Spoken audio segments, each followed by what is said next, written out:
Kristaps Porzingis.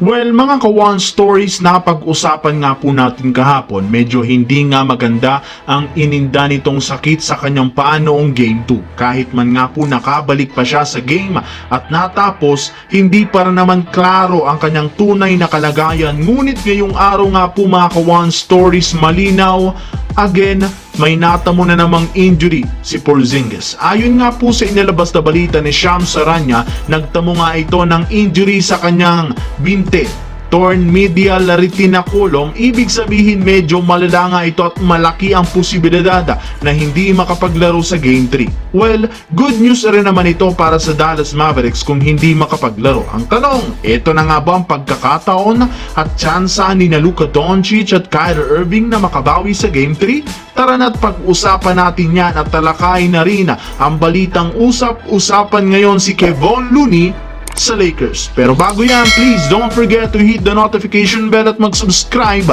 sa aking channel. So, bukas na nga po magaganap mga ka-one stories ang Game 3 ng NBA Finals. Kanya-kanyang prediksyon ang mga fans dahil nagsimula nga ito matapos lumabas ang balitang may iniindang injury si Kristaps Porzingis. Ayon nga po kay Shams Charania ng The Athletic, nagtamo nga ito ng injury sa kanyang paa. Pero ayon rin naman sa naging pahayag ni Porzingis, gagawin niya ang lahat para makapaglaro lamang. Nakikiusap nga ito sa staff ng Celtics na paglaruin siya. Alam naman natin na malaking bagay ang ibinibigay nito at malaki ang impact nito sa Boston. Sa kanyang laki, haba ng galamay na nagagamit niya para madepensahan ang ilalim.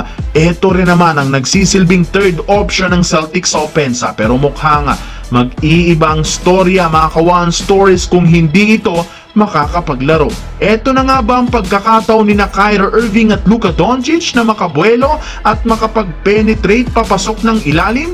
Mababawasan rin naman for sure ang Celtics ng almost 15 points dahil sa produksyon na ibinibigay ni Porzingis. Well, isang good news nga ito para sa Dallas Mavericks kung nga ituturing natin, pero ang tanong, makikita na nga ba natin dito si Kyrie Irving na mag-step up o tanging si Luka Doncic na naman ang bubuhat? Yan naman ang ating aabangan bukas mga ka-one stories. Sa kabilang banda naman tungkol kay Kevon Looney. Noong nakaraang araw na ibalitang handa ng i-release o tanggalin ng Golden State Warriors ang kanilang big man na si Kevon Looney para paghandaan ng free agency.